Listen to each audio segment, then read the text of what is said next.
Olá, boa tarde. Há curtos ou compridos, encaracolados ou lisos, pintados ou ao natural. Falo de cabelos. São uma parte muito importante da nossa imagem. Aliás, desde a antiguidade que o homem se preocupa com os cabelos. Foi na Grécia Antiga que surgiram os primeiros cabeleireiros, mas são também um elemento que revela muito da nossa saúde e dos nossos hábitos. A ciência desenvolveu técnicas que permitem ler os fios de cabelo e daí retirar informação sobre o nosso comportamento. Para descobrir o que dizem os nossos cabelos, reuni neste painel os meus convidados Mário Barroso. Mário Barroso, que é especialista superior de Medicina Legal do Instituto Nacional de Medicina Legal e Ciências Forenses. João Campos, fundador do The Loft. E Paulo Miguel, que é especialista superior do setor de Biologia da área de Biotoxicologia do Laboratório da Polícia Científica da Polícia Judiciária.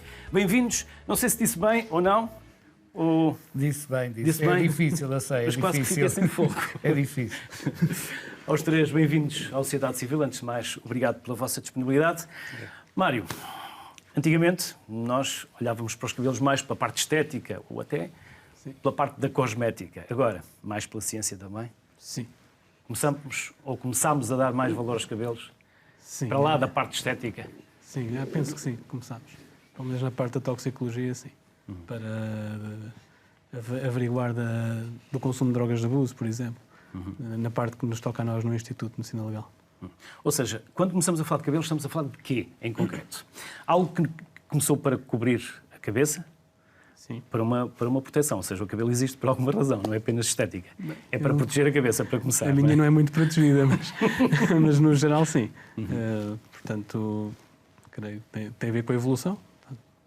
Eu até gosto de dizer que, pelo menos, a evolução é para não ter cabelo. Pelo menos eu gosto de acreditar nisso. Acha? Com a idade, certamente. Sim, sim. Mas é uma questão de estética ou será uma questão de saúde? Mário? Eu creio que o ter cabelo ou não ter cabelo, portanto, tirando casos de doença, acho que não está diretamente relacionado com ausência de saúde ou saúde. Paulo, muitos dos nossos comportamentos passam por nosso cabelo. Ou seja, muito daquilo que nós fazemos fica lá marcado. Fica. Mas quem gosta mais dessa parte daquilo que fazemos fica lá marcado é o meu colega Mário, porque ele é que gosta disso. A minha relação com o cabelo tenho muito, mas profissionalmente é uma relação amor-ódio, porque eu não gosto muito do cabelo. Porquê? Porque o cabelo, o que é que eu quero do cabelo em termos profissionais? Eu sou de genética forense, embora a gente seja ali biologia e biotecnologia, nós fazemos, o nosso setor é genética forense, é perfis de DNA. E o cabelo é um moldador de perfis de DNA, não é uma coisa boa. Mau? Mau. Porquê? Ao contrário do senso comum das pessoas, é mau. É mau porque o cabelo, normalmente, quando fica num local é porque morreu. E ao morrer, a zona onde ele pode retirar o DNA, que é a raiz do cabelo, está degradado, está morto. Por isso é que ele cai, está numa fase de crescimento do ciclo de vida dele, que morreu e caiu, normalmente uma ação mecânica ou isso. E então é mau por esse sentido, ou seja, tecnicamente há muito trabalho de trabalhá-lo, o pleonasmo associado, e depois o resultado é pouco ou nenhum. Portanto, é ingrato. Para nós é um produto ingrato, digamos. João, mas para vocês não é um produto ingrato, é o produto do negócio. Sim, para nós é. Nós que temos os cabeleireiros, não precisamos de pessoas que não tenham cabelo. Precisamos de pessoas que tenham muito cabelo e que queiram cuidar do seu cabelo e queiram embelezar ao máximo o seu cabelo e dar-lhe vida, e dar-lhe luz, e dar-lhe brilho, e fazer as formas que desejem no seu próprio cabelo. Não é? E um penteado pode dizer muito daquilo que eu sou? Ou não? Eu acho que o penteado diz quase tudo aquilo que uma pessoa é. Há pessoas icónicas que, historicamente, por exemplo, hoje em dia, o Cristiano Ronaldo é uma pessoa que é conhecida em todo o mundo e tem um corte de cabelo específico. Já existem pessoas que dizem eu quero um corte a Reinaldo ou a Ronaldo. E, portanto, as pessoas que se penteiam com aquele tipo de corte querem fazer parecer uma certa personalidade que têm. Como a brincar, diz que o corte dele é a bolo de arroz, porque tem um bocado em cima e mais mais rapado de lado. Mais rapado de lado. E, portanto, um empresário, por exemplo, eu não vejo um empresário com esse corte de cabelo. Ou pessoas, um juiz com esse corte de cabelo. Portanto, eu acho que o cabelo diz muito a pessoa. Se um juiz entrasse na sala do tribunal com um penteado a Cristiano Ronaldo, perderia a credibilidade? Ou parte da sua credibilidade? Honestamente, eu acho que sim. Eu acho que sim. Eu acho que as pessoas não o iriam entender como se colocasse tatuagens ou se fosse de piercings, ou se tivessem piercings na língua. Acho que uma pessoa não ia credibilizar tanto esse juiz como se fosse um juiz com uma aparência sem esses atributos. Acho que sim. Ou seja, metade é o que é, metade é o que parece? Ou é cada vez mais o que parece e não o que é? Eu não diria isso. Eu diria que há certos segmentos de pessoas que se relacionam e que se comportam como tal, que têm uma imagem. Não quer dizer que sejam boas ou más pessoas. Têm uma certa conduta social. E acho que essas pessoas se identificam muito com a sua aparência, com as roupas que usam, com a moda que têm ou não têm, com o seu cabelo. Claro que uma pessoa ou não tem hipótese de... A não ser que faça um implante, não tem O Mário hipótese tem cabelo. Tem O Mário é um outro segmento que cada vez mais rapa o cabelo. É verdade. É isso. Sim, mas mesmo Mário tem cabelo. Mas é isto. Eu acho que as pessoas identificam-se muito com o cabelo e com toda a aparência. Não quer dizer que intrinsecamente sejam boas ou más pessoas, como é óbvio. Mário, e a importância do cabelo enquanto amostra complementar? Aí é inegável. Sim, portanto, o cabelo permite obter informação adicional e muitas vezes é a única amostra disponível. Por exemplo, em casos de exumação, o cabelo é a única amostra disponível. E nós, havendo quantidade suficiente e não estando ele completamente degradado, conseguimos saber se eventualmente aquela pessoa terá tido contacto com substâncias tóxicas ou não. Portanto, através da análise de cabelo. Portanto, o caso mais paradigmático é o Napoleão. Muitos anos após a sua morte, o corpo foi exumado e o cabelo foi analisado. E chegou-se à conclusão que ele teria morrido intoxicado com arsénio, mas houve alguma celeuma nisso, porque havia peritos que diziam que tinha sido contaminação através do solo e havia peritos que diziam não, ele foi mesmo contaminado, envenenado com arsénio. E foi mesmo? Ou terá Não sido sei, mesmo? essa celeuma ainda existe. Existe. Ainda existe essa discussão científica, portanto. Quando diz nós, está a falar de quem? Quem são os nós? Nós somos os toxicologistas forenses, portanto, e os analistas de cabelo. Portanto, Qual é a vossa especialidade? Qual foi a vossa preparação e os vossos conhecimentos técnicos? A minha preparação, de base, sou licenciado em Ciências Farmacêuticas. E depois fui fazendo especialização na área da medicina legal e acabei de fazer doutoramento na área da toxicologia forense, especificamente sobre a análise de cabelo. Exatamente. Para drogas de E abuso. qual era a pergunta de partida? Ou tinha mais que uma pergunta de partida nesse doutoramento? Pergunta de partida. O que se propôs confirmar ou verificar? Portanto, propus-me desenvolver métodos para conseguir determinar drogas de abuso específicas, portanto, em amostras de cabelo que chegariam ao laboratório. E chegou a essas conclusões? Sim. Com facilidade? Com facilidade. Quanto durou o doutoramento? As coisas nunca são fáceis. Quanto tempo durou o Durou o doutoramento? tempo normal. Mas enquanto trabalhava ou... Sim, foi em simultâneo com o trabalho. Não é fácil fazer doutoramento enquanto se trabalha? Eu tive alguma felicidade de poder fazer o doutoramento numa área em que eu também estava a trabalhar. Era quase uma extensão, não é? E, portanto, conseguia conciliar mais ou menos bem as coisas. Tive essa felicidade e então correu bem, nesse sentido. Ainda bem. Paulo, o cabelo pode ser uma prova bastante importante. Lá está, pôr as expectativas no cabelo assim não é bom. Não? Não é bom. Ela é uma prova importante se eu conseguir obter um perfil dele. E um perfil de DNA e compará-lo com outra coisa. Agora, o problema é que, se calhar, em 90% das situações, nós não vamos ter esse perfil. Por aquilo que eu expliquei. Se por uma coisa é bom o cabelo ser de uma estrutura muito resistente, porquê? Porque perdura ao longo do tempo, por a sua estrutura de queratina. Por outro lado, o que é que isso implica? Que as células que o produziram estão mortas. Faz parte da evolução do cabelo, não é? Essas células, há bocado estávamos a falar antes do programa e exemplificámos isto como se fosse um comboio que tem uma locomotiva. Só que é que ela, em vez de puxar, empurra. O que é que acontece? Essas células, são os queratinócitos, começam a ser empurradas para fora e começa a aparecer aquilo que a gente diz que é o cabelo. O problema é que elas, quando aparecem, estão mortas. Perderam o seu núcleo, as células têm um núcleo onde está o DNA. E é esse sítio onde eu quero obter os perfis, onde eu tenho o DNA para trabalhar. Quando aparece o cabelo por fora, esse cabelo já não tem esse DNA, o núcleo da célula tornou-se anucleado, portanto desapareceu, e eu perdi esse DNA para trabalhar. Onde é que eu vou ter o DNA? Na raiz.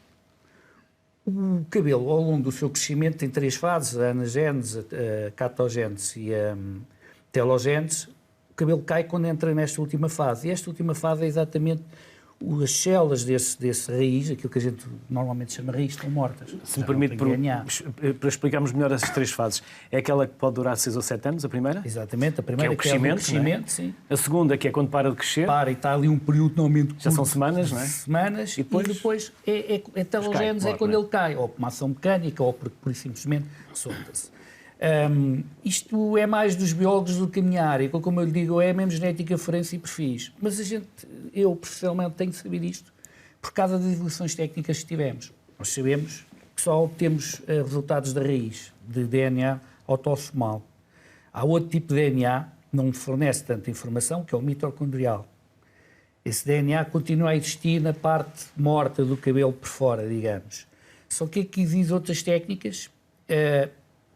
A informação que dá não é tanta como o autossomal, só nos dá uma coisa que é a linhagem materna, ou seja, o DNA das nossas mitocôndrias é igual ao DNA da nossa mãe, e assim sucessivamente, daí ser uma linhagem materna. Portanto, não é uma informação imediata de identidade, este perfil tem identidade com este indivíduo, que é aquilo que se procura em tribunal, não é? As pessoas querem uma coisa que resolva tudo, não existe, mas é essa a resposta. E o cabelo pode-se tentar essa via do mitocondrial, mas é uma técnica muito mais sensível, muito mais cara, a taxa de resultados ainda é inferior a quase do que a do autossomal, portanto é uma complicação. Há algumas alternativas que nós temos, que acho que até vamos falar uma que desenvolvemos, não desenvolvemos, mas aplicámos um kit novo, que acho que aqui à frente vamos ter mais uma convidada que fala disso, que é uma tentativa da gente tentar melhorar isto, não é? Isto, voltando ao princípio, como eu costumo dizer, o cabelo é uma carga de problemas. Eu tenho muito, não é? Eu não me cai, mas dá muita dor de cabeça. Ainda bem. Ainda bem que tem muito cabelo. João, é natural os portugueses terem muito cabelo ou os portugueses têm vindo a perder cabelo ao longo das últimas décadas? Eu acho que geneticamente não sou muito alija para falar disso, mas acho que não. Acho que as pessoas têm tanto cabelo como tinham cabelo anteriormente. Acho que os hábitos de consumo de alimentares ou o que seja não fazem com que as pessoas tenham perdido cabelo. Nós estamos a ver cada vez mais pessoas mais novas a perder cabelo, ao ponto de ficarem calvos. Não me parece isso. Não me parece de todo isso. Parece-me que existe exatamente o que tem acontecido antigamente, que é os homens, naturalmente, por situações hormonais, têm mais perda de cabelo do que as mulheres. Obviamente, se estivermos a falar em situações limites, como um cancro ou uma situação maligna para uma pessoa, a pessoa perde cabelo. Mas isso antigamente também existiria. Agora, por hábitos de consumo, não. Stress, a única coisa que eu iria falar era do stress. O stress hoje em dia é uma causa que não está correlacionada com a perda de cabelo, mas pensa-se que o stress faz com que as pessoas percam o cabelo, como pensa-se que o stress faça com que uma pessoa tenha uma úlcera no estômago. E isso, obviamente, que não há uma correlação imediata cientificamente, mas é verdade. O stress pode vir a despoltar mecanismos em que as pessoas podem perder mais cabelo. Sim. Mário, a análise ao cabelo pode servir para muitas coisas. Sim. Pode servir, por exemplo, para eu ter um emprego ou não ter um emprego. No nosso país isso ainda não é assim, mas já há muitos países na União Europeia em que isso acontece. Porque eu posso querer saber o passado daquele candidato. Tanto para no passado daquele candidato em específico, como já o próprio funcionário. Há países onde regularmente são feitos testes de despistagem de drogas dos funcionários de determinada empresa. E em Portugal ainda não? Em Portugal, que eu saiba, ainda não. Pelo menos creio que não. Ou seja, no cabelo fica se eu consumir drogas, por exemplo, sim. Não é? Enquanto o cabelo cresce, sim. Portanto, as drogas são incorporadas, quando a pessoa consome, são incorporadas na raiz do cabelo, na parte viva do cabelo, portanto, antes dele sair da pele para fora, do couro cabeludo, as drogas são incorporadas e depois ficam aprisionadas dentro do cabelo. E, portanto, à medida que o cabelo cresce, nós conseguimos fazer a detecção das drogas e dos seus metabolitos em segmentos do cabelo. Portanto, também tem essa vantagem em que ele cresce sensivelmente à volta de 1 centímetro por mês, nós conseguimos, ao segmentá-lo de centímetro em centímetro, ou 2 centímetros em 2 centímetros, fazer um historial do consumo para aquela pessoa em específico. Portanto, saber que há meses em que consumiu mais, há meses em que consumiu menos, há meses em que não consumiu. Isso pode ser feito mais ou menos sensivelmente. Claro, à medida que o cabelo aumentar o comprimento, mais cuidado é preciso ter na interpretação desses resultados. E podemos ir com resultados fiáveis até quanto tempo de antecedência? Meses ou anos? Portanto, eu diria assim, com uma interpretação correta, à volta de 6, 7 meses. Mais do que isso é possível. É extrapolar? Não é extrapolar, a droga está lá, mas depois a velocidade do crescimento deixa de ser tão homogénea e deixamos de poder atribuir com tanta facilidade o consumo naquele segmento de cabelo àquele mês em específico. Enquanto que isso até aos 6 meses é mais ou menos, considerando a tal taxa que eu referi de 1 centímetro por mês, é mais ou menos execuível. Portanto, claro, obviamente não é ao dia, mas é mais ou menos à zona de tempo correspondente. Isso é possível. Paulo, quando é que a ciência começou a dar devida importância ao cabelo? Quando é que a ciência começou a perceber a importância do cabelo nas suas diversas valências? Isto desde o princípio do século XIX, mas o boom depois esvaziou por os problemas que já vou explicar. Na década de 70 havia muito uso da comparação do cabelo e foi o desenvolvimento das características morfológicas do cabelo e uma aplicação forense dessas características. Ou seja, numa primeira fase identificava-se o cabelo, se era cabelo ou era uma fibra, depois numa segunda fase começou-se a dizer que era cabelo humano, de acordo com as características morfológicas, e por fim começou-se a comparar isso com as ditas amostras de referência. O que é isto da amostra de referência? Nós tínhamos um cabelo encontrado numa cena de crime, ia-se estudar o cabelo, que ele era comprido, que era loiro, ou era uma cor parecida, e se era encaracolado ou não, ia-se comparar com o possível autor para arranjar uma prova de referência. Acho que o senso comum levanta logo aqui uma questão. Isto era capaz de ser um bocado dúbio, não é? O que é certo é que isto durante algum tempo foi aceito como prova. Normalmente estes historiais estão associados aos Estados Unidos, porque foi talvez o país que mais cedo começou a usar estas questões forenses nos tribunais. E, por outro lado, também foi o primeiro a começar a pôr em causa estas provas forenses sem estarem fundamentadas. Isto teve um boom e que depois foi-se esvaziando até que o próprio FBI chega a uma conclusão, na década, por volta de 2000, que diz mesmo 90% destas identidades baseadas em morfologias dos cabelos, não sei o que, estavam erradas, não é? Pronto. E então essa parte morfológica do cabelo, dizer que ele é loiro, ou encrestado, ou branco, e que tem alguma analogia com o da dor, começou a ser ultrapassada porque facilmente é posto em causa. Né? Eu, por exemplo, se me tirarem uma amostra de cabelos meus, dá para aí 5 ou 6 pessoas diferentes.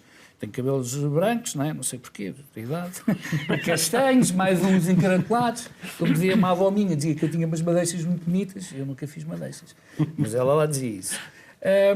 Portanto, isto não pode ser, em termos de forense, em termos jurídicos, uma análise morfológica do cabelo. Pode ser um indício, pode ser uma indicação, mas nunca é uma prova científica, não é se aceita. Entretanto, com a evolução das técnicas, exatamente de DNA, PCRs e tal, em que se começou a entrar nesta parte dos perfis de DNA, aí sim, o cabelo não ganha mais espaço, mas é como todos os outros vestígios biológicos recolhidos, começa a ter o seu valor. Com estes problemas todos que eu já disse. É que tem mais um que eu ainda não falei. A creatina, hoje em dia está ultrapassado, porque os métodos de extração ultrapassaram esse problema.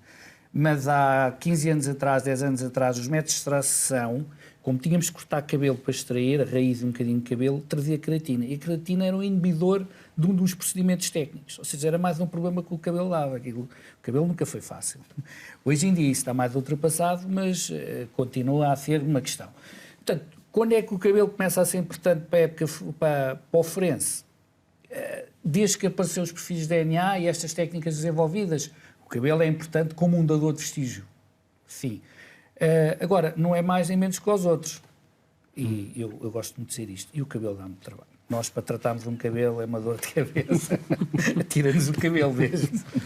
Para vocês, é o trabalho. O cabelo é o trabalho. É um trabalho. João, o homem fica com os cabelos brancos e tem charme. A mulher fica com cabelos brancos e fica velha. Há muita gente a pintar o cabelo ainda. Homens? Ou os homens começaram a aceitar os cabelos brancos como uma consequência natural e do charme. Em relação aos homens, eu acho que depende da personalidade de cada um. Há muitos homens que querem parecer o George Clooney, que não o são, e pensam que têm um pouco cabelo branco, é um charme. Eu próprio tenho cabelos brancos e não pinto, mas se evoluir muito, se calhar, quem sabe um dia posso pintar. Estou a dar a minha opinião pessoal. Portanto, existem muitos homens a pintar o cabelo. Hoje as técnicas de pintar o cabelo, o que interessa é não parecer que está pintado, é ter uma técnica natural, é as pessoas irem na rua e não dizerem está ali um homem com o cabelo pintado. Antigamente notava-se muito. Exatamente. Parecia que tínhamos graxa no cabelo, não é? E se houver um homem na rua que tem graxa no cabelo, fica muito pior do que o cabelo todo branco, por exemplo. É como o capachinho. As pessoas que colocam capachinho no cabelo, ou neste caso extensões, ou o que for no cabelo, tem que se parecer natural. Portanto, existem muitos homens a pintar o cabelo. No nosso espaço existem alguns. Só que têm que ter consciência que saem do cabeleireiro de uma forma natural. Não se perceba que o cabelo está pintado. Se percebe, é a pior emenda que o soneto, não é? Nas mulheres já é mais frequente. Nas mulheres é muito mais frequente. As mulheres que têm cabelos brancos gostam de pintar o cabelo. Mas e não só. As mulheres são diferentes dos homens, até porque eu acho que as mulheres são insatisfeitas por natureza. Nós também, os seres humanos todos são insatisfeitos por natureza, mas as mulheres em si nunca estão contentes. Se estão mais gordas é porque querem estar mais magras, se estão mais magras é porque querem estar um bocadinho mais, etc. Portanto, olham só ao espelho várias vezes ao dia, acho eu, e olham, a certa altura querem mudar a cor do cabelo, ou querem colocar uma nova tendência, uma nova cor, ou as modas também das colorações vêm, interferem na moda da própria mulher, e a mulher gosta de estar sempre a mudar, e portanto as mulheres pintam muito mais os cabelos do que os homens. Sim. Mário, quando falamos de cabelo, em que é que o cabelo diferencia ou se diferencia dos outros pelos que nós temos no corpo? Portanto, a zona anatómica, há zonas em que o cabelo acaba por ser um pouco o cabelo, nós costumamos chamar-lhe pelo, um bocado diferente, não é? Morfologicamente. Mas a principal diferença, pelo menos para nós, naquilo que interfere, digamos, nas nossas análises, é a velocidade de crescimento. Portanto, o pelo púbico cresce a uma velocidade completamente diferente do cabelo. Portanto, isso depois traz consequências a nível de interpretação de resultados. Por exemplo, uma análise feita numa amostra de pelo púbico tem normalmente até concentrações mais elevadas das substâncias, e aquela análise que falei há pouco de segmentos de crescimento não pode ser efetuada. Não faz sentido porque a velocidade de crescimento não é a mesma do cabelo normal, do dito cabelo.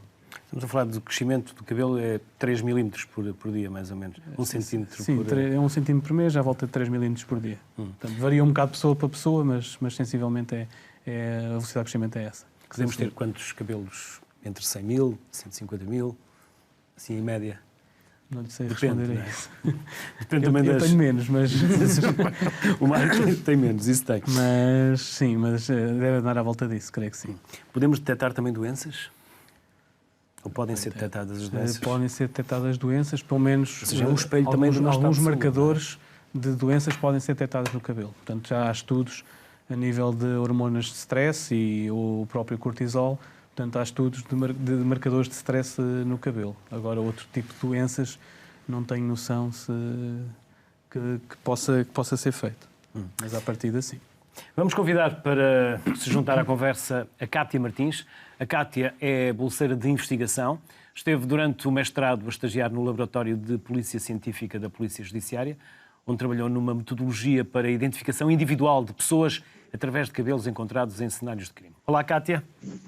Olá, boa tarde. Boa tarde. Acho que há aqui alguém em estúdio que a Cátia conhece muito bem. Muito bem. Que foi? Já agora gostaria de agradecer o convite para participar neste programa e de dar boa tarde a todos os convidados deste painel. E há aqui uma pessoa que tem uma relação especial consigo. Tenho o especialista superior Paulo Miguel, que foi o meu orientador da minha tese de mestrado enquanto estagiária do Laboratório da Polícia Científica da Polícia Judiciária. Cátia, qual foi a sua tese e qual foi essa metodologia? Basicamente, a minha tese baseou-se no estudo de uma nova metodologia para a análise de cabelos sem raiz. numa visita do especialista Paulo Miguel a uma conferência externa, teve conhecimento da existência de uns novos kits que usavam retrotransfusões em vez de STRs para a identificação desse tipo de amostras que nós chamamos de desafiadoras, ou seja, cujo DNA é em pouca quantidade ou é degradado. O meu trabalho lá baseou-se no teste desses próprios kits e de ver os resultados que eles poderiam trazer nas amostras então de cabelo sem raiz. Paulo, quer interagir? Quer falar com a Cátia? Não, a Cátia é o exemplo de uma colaboração entre a universidade e um laboratório frontline que trabalha e tem problemas reais e foi uma mais-valia que nós tivemos ela desenvolver este trabalho lá. E a Cátia, agora está onde? Neste momento eu estou em Aveiro, estou a trabalhar também no Instituto de Investigação, mais direcionado para a minha parte, não de mestrado, mas da licenciatura.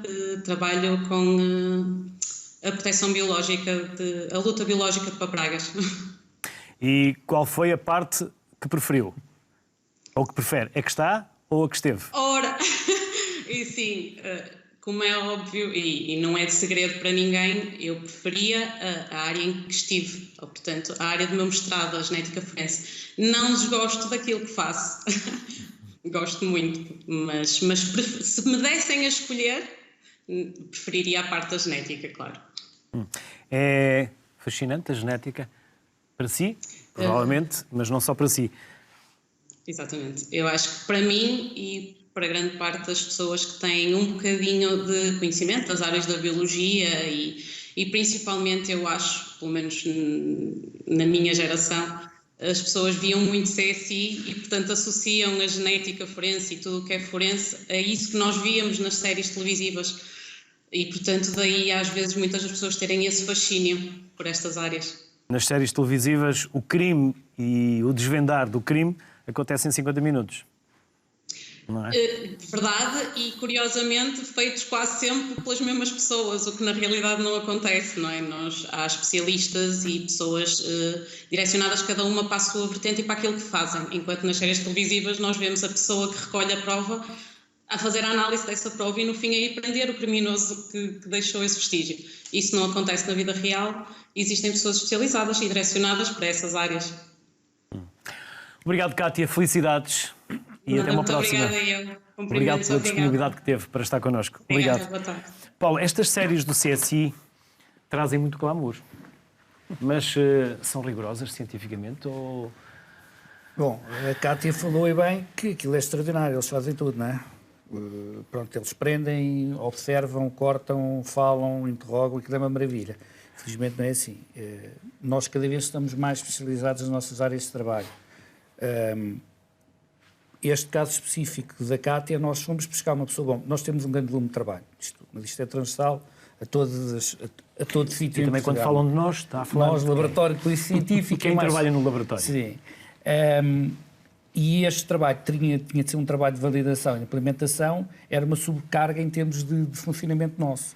Mas era uma mais-valia que a gente precisava. E isto foi um protocolo que a gente tem com a Faculdade de Ciências do Porto, através do mestrado de Genética Forense do professor António Morim. Já temos alguma relação, já vamos na terceira, a gente tem um por ano, temos poucos, mas bons, como a gente costuma dizer. E isto foi fundamental. Portanto, nós queremos um trabalho muito específico em que a pessoa tem de estar dedicada, daí o aumento da especialização. Mesmo o trabalho do cabelo dentro do laboratório, e nós temos colegas que estão mais direcionados para trabalhá-los do que outros, porque é uma questão de rotina e porque o cabelo tem de ser observado ao microscópio, porque a primeira coisa que a gente faz é, isto é um cabelo humano ou é uma fibra? De acordo com as características morfológicas dele, nós conseguimos dizer se é humano ou não.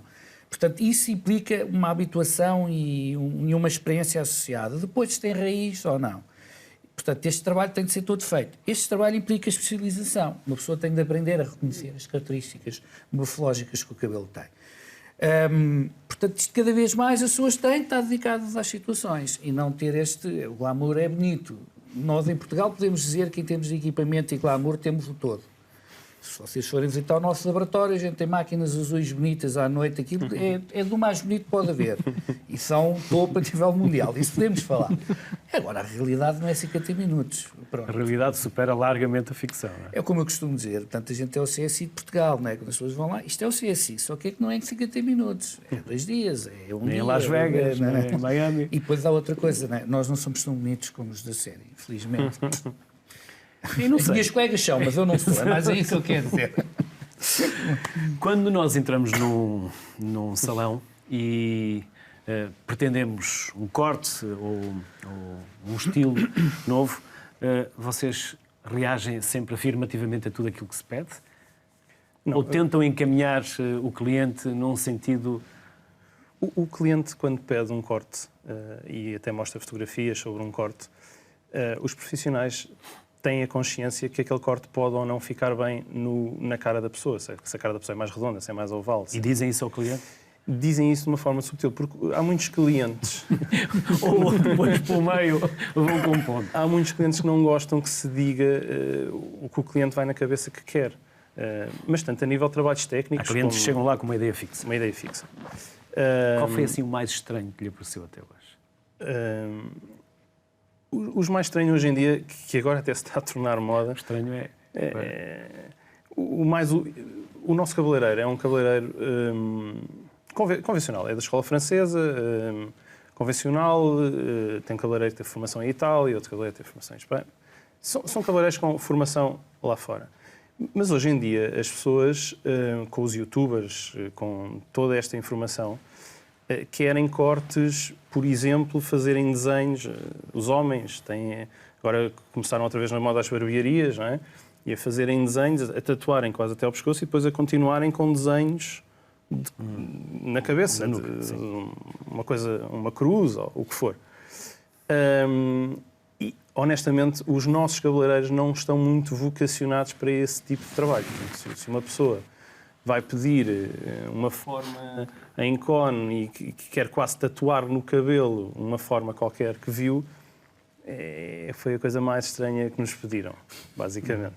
Mas as pessoas, voltando à pergunta inicial, normalmente veem o que querem e pedem o que querem. Nós dizemos que se calhar pode ficar melhor assim o tom com a pele, o tom do cabelo com esta pele, mas se o cliente quiser assim, nós fazemos e executamos como o cliente quer, normalmente.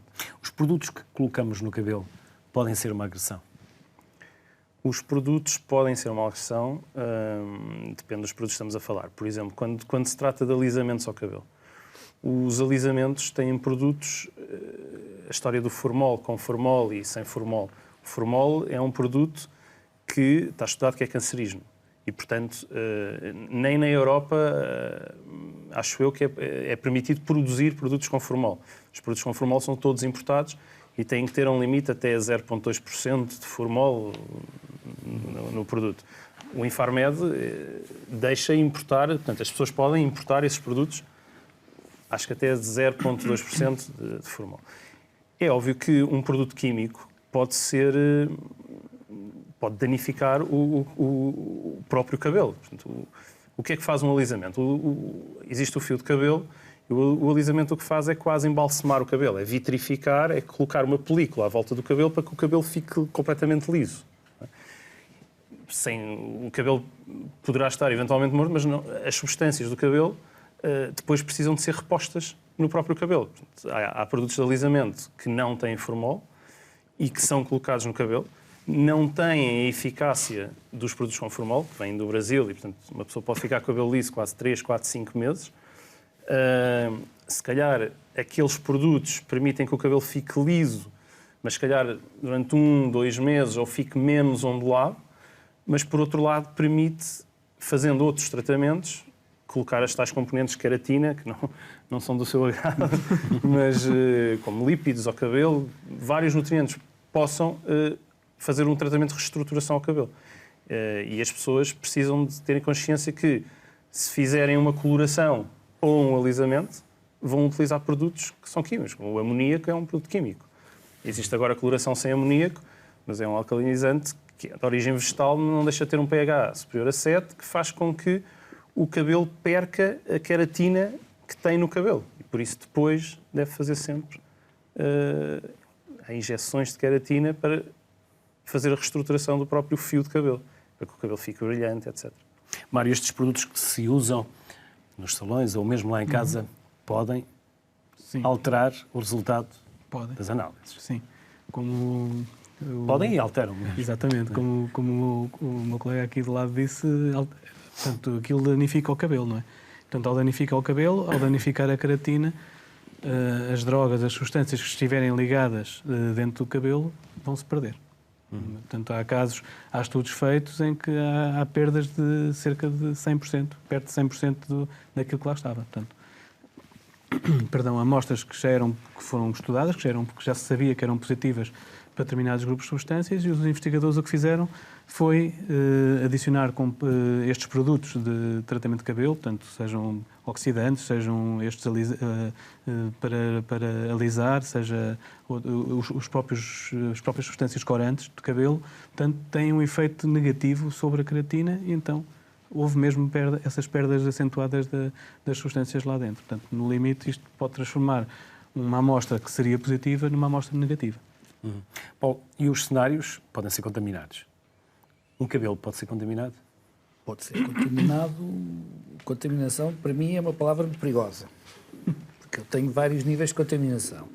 Começa onde? Qual é o mais suave e qual é o mais... O mais suave é a contaminação que nós estamos aqui a falar, que não entra diretamente no meu trabalho, ou seja, que é uma contaminação... Pode ter a ver com o ar-condicionado, pode ter a ver com o pó que anda no ar. Com coisas que sujam o cabelo. São contaminações naturais. São naturais. Assim, e que a mim, vamos lá ver, só para terem uma noção do que é que a gente faz ao cabelo quando nos chega à mão, estava a falar do fenol. O fenol é um método de extração de DNA de todo tipo de vestígios biológicos, é o fenol cloroforme.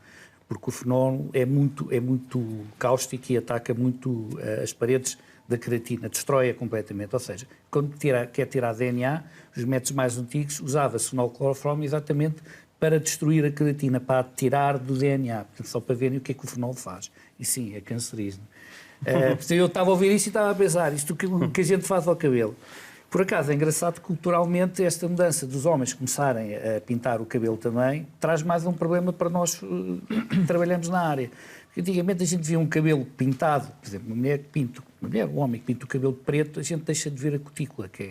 E a cutícula tem umas características, que é a dita cutícula imbricada, que é específica do ser humano, que nos ajuda a dizer que aquele cabelo é humano. Se ele estiver pintado, ele deixa de estar translúcido e a gente não vê nada. Portanto, a cutícula é translúcida. Fica. O próprio cabelo todo será translúcido. Assim. Quando pinta, deixa de ser. E eu deixo de observar características nele que me permitem dizer que é humano. Ou seja, já não bastava as mulheres pintarem o cabelo, agora esta alteração cultural ainda temos mais esse problema dos homens cada vez mais. Portanto, nada nos ajuda. Mas pronto. Agora, depois temos outro nível de contaminação, que é a contaminação do DNA do meu perfil. Quer dizer que este perfil tem Por isso é que eu tenho contaminação, uma palavra que tem de ser com cuidado. Eu tenho um perfil de DNA que veio deste cabelo, mas posso ter uma contaminação, ou seja, houve outro DNA que apareceu ali. Isso é grave para mim. Essas contaminações eu não as tenho, ou trabalho sempre de uma maneira para não as ter. Que é diferente no caso do Mário. É que o Mário, o que lhe acontece é que lhe destroem a amostra toda. Sim. O meu problema é que se tenho aquele perfil, se houve uma contaminação que eu não controlei, eu não sei o que é que aconteceu. Não sei se será o perfil que eu devia ter obtido naquele cabelo ou é de uma coisa estranha lá. Portanto, as contaminações que nós aqui acabamos por falar são diferentes. A minha contaminação é se me põem lá qualquer coisa. A contaminação do Mário é se destrói, não é? Também temos a possibilidade de contaminação externa. Se a pessoa está num ambiente em que esteja a ser consumida droga, nomeadamente as drogas fumáveis, pode haver contaminação externa do cabelo. E, portanto, os laboratórios aí têm que ter todo o cuidado para garantir que aquilo que estão a detectar e a analisar vem mesmo de dentro do cabelo e não foi essa deposição externa. Portanto, é preciso lavar, é preciso determinar certos marcadores, os que nós chamamos de metabolitos, dos compostos que lá estão, para garantir que aquilo que estamos a detectar não foi contaminação externa e, portanto, que seria um falso positivo, mas sim garantir que houve mesmo consumo dessas substâncias. Paulo? Sim, o nosso falso positivo é o problema. Eu acho que, em termos do Mário, eu acho que eles conseguem ter um ambiente mais controlado do que o nosso. Nós sabemos que normalmente não temos resultado e quando o temos de verificar mesmo que aquele resultado ali. Portanto, isso será o que eu entendo de contaminação. Porquê? porque o resto da outra continuação eu descarto, eu extraio, eu destruo aquilo tudo, eu não quero a queratina, eu uso o fenol para tirar a queratina, ou seja, nós trabalhamos todos com o mesmo produto, mas cada um de nós olha para ele de uma maneira completamente diferente, não é? A minha, se calhar, é que precisa menos do cabelo, porque eu, por mim, dispensava o cabelo, eu só queria a raiz. Quer dizer, com este trabalho agora da Cátia, a gente já vamos começar a gostar do cabelo, porque o que nós queremos é dar informação à investigação. E se nós trabalhamos, o cabelo para nós é sempre tratado como uma amostra limite, desafiante, como disse a Cátia, portanto é uma amostra que nós trabalhamos para o máximo, que a gente sabe que não vamos ter resultados e temos sempre muito cuidado com ela. E como sabemos, por tendência, estatisticamente, é um vestígio que não está a dar resultados, nós temos de arranjar maneira de dar. Porque isso pode ser, às vezes, o ponto de se descobrir um crime, não é descobrir um criminoso, mas desvendar um crime ou não, ou dar aquela prova que é necessária para encaminhar o investigador. E como trabalhamos no limite, a nossa obrigação, em termos profissionais, é trazer o máximo de inovação tecnológica e o máximo de informação para estas situações. E depois, o cabelo... é este caminho que estamos a seguir, porque permite uma nova abordagem do cabelo e tentar tirar mais informação do cabelo. João, há mitos. Por exemplo, lavar o cabelo muitas vezes. Esse. Lavar o cabelo todos os dias pode dar consequência de perder cabelo. Queda de cabelo. É um mito urbano. Depende da forma como eu o seco. Também. Exatamente. Ou seja, as coisas nunca são só uma coisa, são aquela coisa e muitas outras coisas. Exatamente. Ou seja, pode haver aqui um fundo de verdade, embora não seja propriamente pela causa, é pela consequência. Exatamente. Se eu esfregar a cabeça com muita força para secar o cabelo... Não é? Ou se eu tentar com pentes que não são os pentes desembaraçar o cabelo e puxar o cabelo. Portanto, o problema não está em lavar, está em pentear. Exato. Por exemplo, ou secar. Exatamente. Ou dar secador a mais, ou dar uma fonte de calor, qualquer que seja essa fonte, danifica o cabelo, se dermos em excesso. Não usar produtos que nos permitam proteger o cabelo dessas fontes de calor a meio da secagem também, obviamente, vai danificar o cabelo. Mas existe, claro, um mito urbano de se lavar a cabeça todos os dias eu vou perder cabelo. Não é verdade. Se nós lavarmos a cabeça todos os dias não vamos, por essa ação, perder cabelo. Nem nós homens, temos o cabelo curto, nem as mulheres. As mulheres o que fazem, como têm os cabelos naturalmente mais compridos do que os homens, o que acontece é que quando lavam a cabeça todos os dias, e por isso alguns cabeleireiros dizem às pessoas, não lavem a cabeça todos os dias porque vai fazer com que o quê? O nosso couro cabeludo liberta vários nutrientes para o cabelo, liberta óleos, não é? O couro cabeludo naturalmente é oleoso. E se não lavar todos os dias, esse óleo vai escorrendo pelo fio de cabelo e vai dando ao fio de cabelo aquele ar. Exatamente. E, portanto, é isso que faz. Se lavar o cabelo todos os dias, se calhar o óleo não escorre tanto sobre esse cabelo e não vai dar tanta tal vida ao cabelo. Mas, claro que sim, existe esse mito urbano. Há outro mito que é quando se cortar o cabelo na lua cheia ou na lua em quarto crescente, que vai fortalecer o cabelo. Penso que... Não está comprovado. Não deve estar muito comprovado. Lá no cabeleireiro já lhes disse que deveriam fazer um dia até à meia-noite e cortar o cabelo nas luas cheias até à meia-noite para ver se essas pessoas têm o cabelo mais forte. Ainda não o fizeram, ainda não quiseram trabalhar até à meia-noite para comprovar isto, mas acho que não tem nenhuma relevância a nível científico. Voltando ao lavar o cabelo, devemos ter cuidado quando esfregamos o couro cabeludo. Sim. Porque há alturas em que... E há pessoas que quase arrancam cabelos da forma como esfregam a cabeça, não é? E não é com as unhas. É como na pele. Se nós tivermos uma melga picone, se nós vamos com a unha a esfregar a pele, obviamente vai ser nocivo para a própria pele e vai irritar mais. Não é? O cabelo é exatamente igual. Não devemos, com as unhas, esfregar o cabelo. Deve ser com esta parte dos dedos, não é? Para que não danifique o couro cabeludo.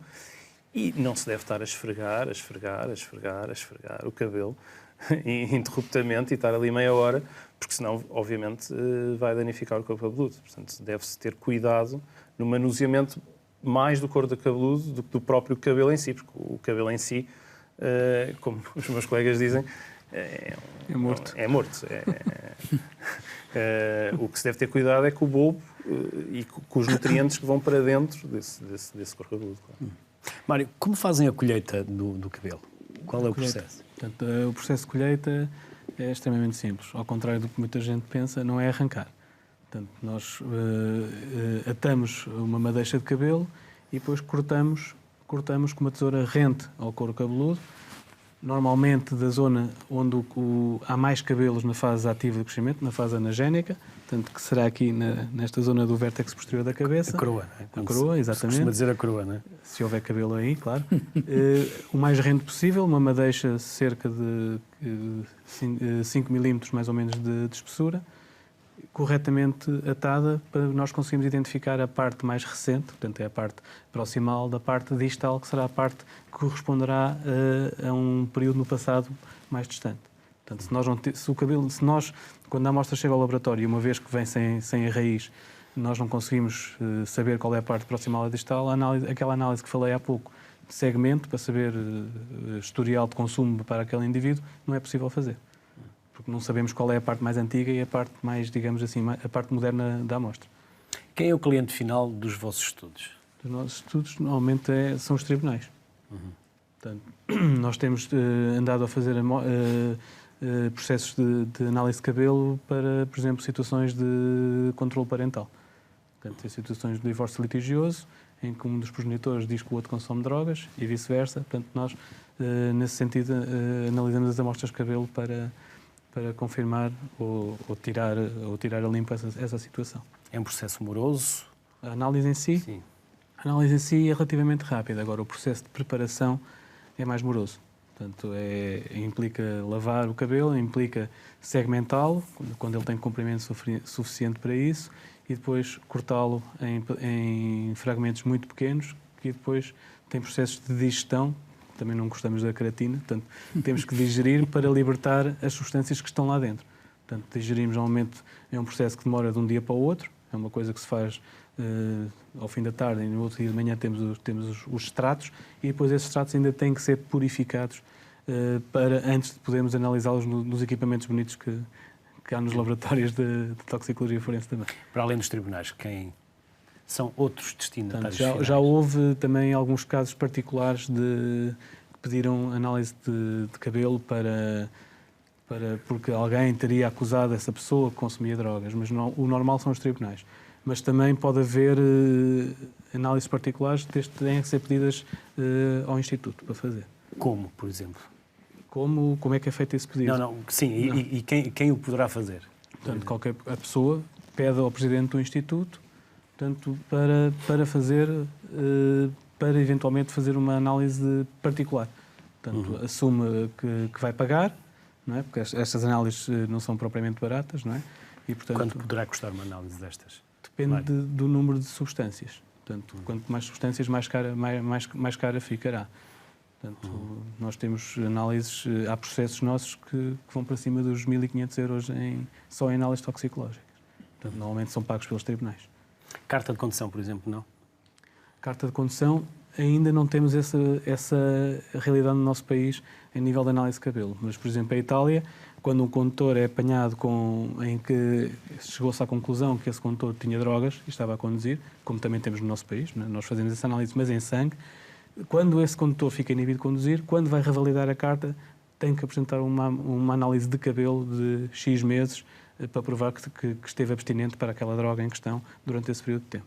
Só lhe voltam a revalidar a carta nessa circunstância. Paulo, qual é a diferença entre o cabelo, o sangue ou a urina? Ou qual prefere? Bom, se for por preferido é em sangue, que é que dá menos trabalho. A urina... Dá menos trabalho o sangue? Dá menos trabalho porque tem mais células, é um vestígio mais fácil de trabalhar. É mais rico em matéria. Eu, se receber urina, tenho de a concentrar, porque a urina terá células do trato da bexiga, portanto, o seu movimento, mas não terá muitas. Portanto, eu tenho que a concentrar, tenho que centrifugar, tenho que concentrar.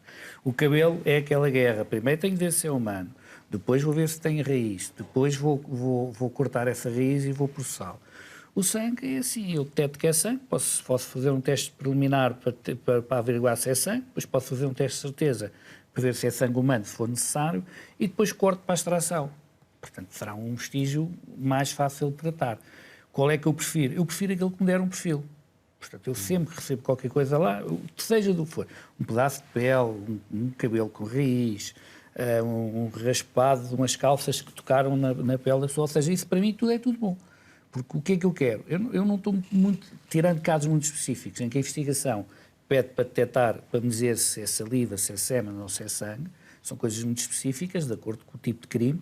O que eu quero é ter um perfil para dar. E quando me perguntam o que é que eu prefiro aquele que me dá o perfil. Não é? Se o cabelo me der o perfil, venho ao cabelo. Não faço distinções nesse aspecto. Tecnicamente, aí já é outra questão. Se me perguntar tecnicamente com o que é que eu prefiro trabalhar, indistintivamente com uma mancha de sangue, quer dizer, será mais fácil, a que terá maior probabilidade de estar conservado ou dar melhor resultado, porque tem mais número de células. Portanto, as minhas preferências são muito profissionais, são muito direcionadas. Não são, digamos, para o meu gosto, não é? E agora estávamos a falar de custos também. O tempo que eu perco, se não mete na extração, hoje em dia é igual extrair para um cabelo, embora o cabelo tenha uma ligeira diferença, por causa exato, vocês fazem um overnight, que é aquilo que a gente costuma dizer, que é o cabelo fica para extrair, por causa da queratina para extrair, os métodos antigos implicavam mais horas. Este novo método que a gente tem é adicionar mais um reagente e está ali a incubar mais uma hora. Portanto, já se diminuiu tecnicamente. Mas lá está, o cabelo tem algumas características que implicam que tem de ser tratado de maneira diferente de todos os vestígios. Sim.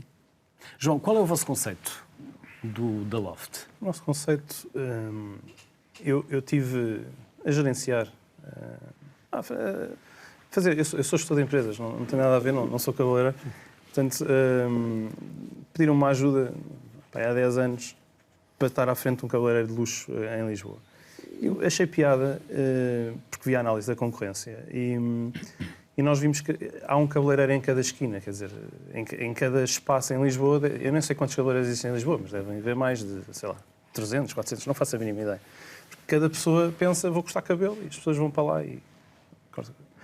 E depois percebi que o mercado em Lisboa, falando em Lisboa, mas eu acho que em Portugal inteiro, a nível de cortes de cabelo, os próprios cabeleireiros profissionais têm uma pessoa na frente, na cadeira, e se a pessoa tem muito dinheiro, ou se pensam, depois as pessoas falam muito entre as telenovelas do dia anterior, a vida, etc. Aquilo é mais um espaço quase psicólogo. É quase um bar de... É verdade, falam muito e estão a cortar o cabelo. E se as pessoas, os profissionais se viam que as pessoas tinham algum dinheiro, cobravam mais este serviço, este produto, e eu pus mais isto, então as mulheres chegavam ao fim para pagar e hoje fiz isto, e 100 e tal euros. Assim.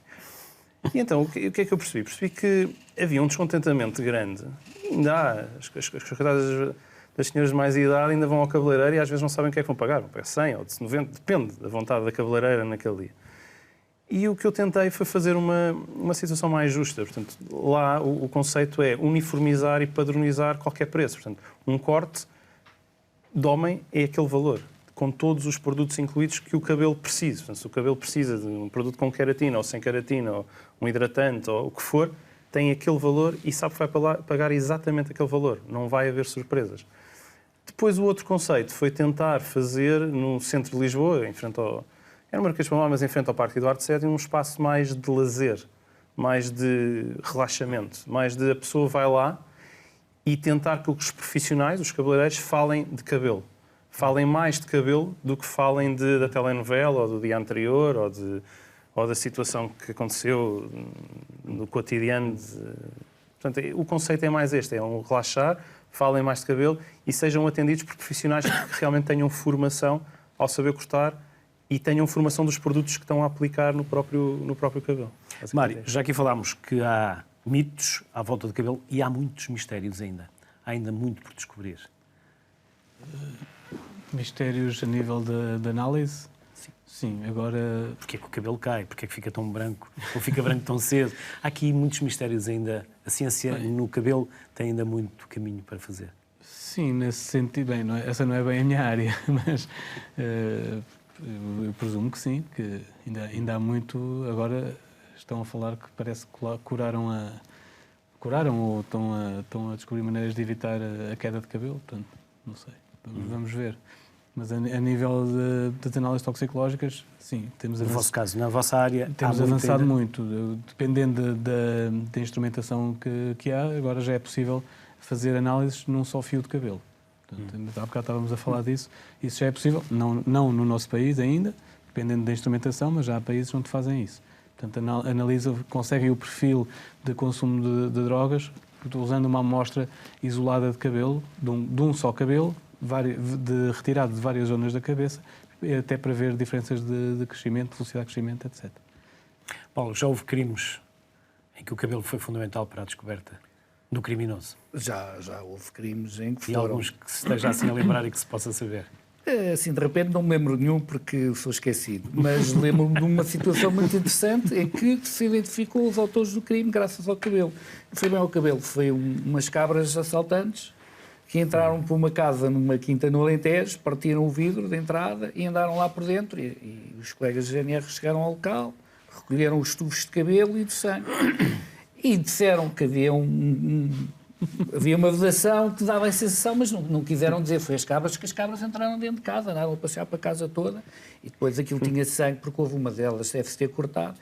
E realmente o que resolveu o crime foi que nós começámos a observar, percebemos os pelos, olhámos para aquilo, espera aí, vamos lá ver, o procurador, que é o titular, queria alguma coisa que justificasse. E então nós dissemos, olha, os cabelos todos estão aqui espalhados, nem dissemos qual era a espécie. Mas não são humanos. E pronto, resolvemos o crime, porque ele ficou descansado. Isto deve ter sido bem macabro. Paulo, João e Mário, obrigado pela disponibilidade que tiveram para vir aqui à Sociedade Civil. Obrigado, bem-ajam, felicidades. Como viu, o cabelo não é apenas algo que nos cobre a cabeça, é estética e tem muito de ciência. Fique bem. Boa tarde.